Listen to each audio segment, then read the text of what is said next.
The dark history surrounding feminism.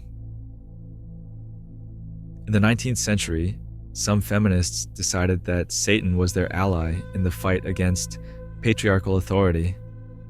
They viewed the biblical God as the embodiment of patriarchy and sought to challenge the biblical narratives that they believed oppressed women. This led to the development of Satanic feminism, where Lucifer was reimagined not as a symbol of evil, but as a liberator. Part 1. The emergence of Satanic feminism. The concept of Satanic feminism emerged from a radical reinterpretation of religious symbols.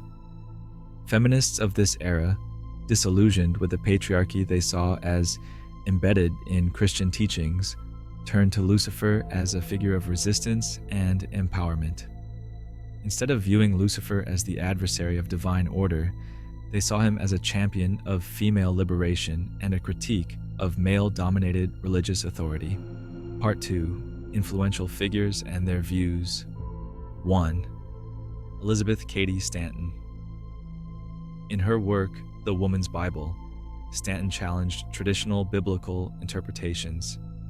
She presented Lucifer as a symbol of rebellion against the patriarchal structures imposed by God, and critiqued the role of religion in perpetuating gender inequality.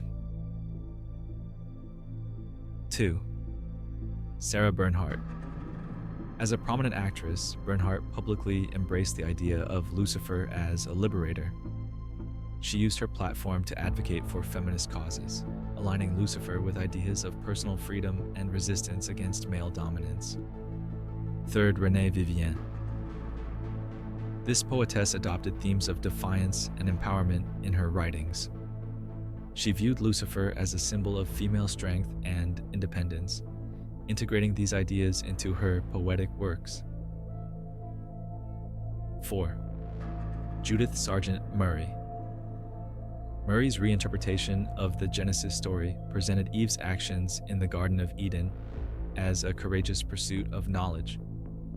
She reversed the traditional view of Eve as a sinner, instead portraying her as a heroic figure challenging divine authority.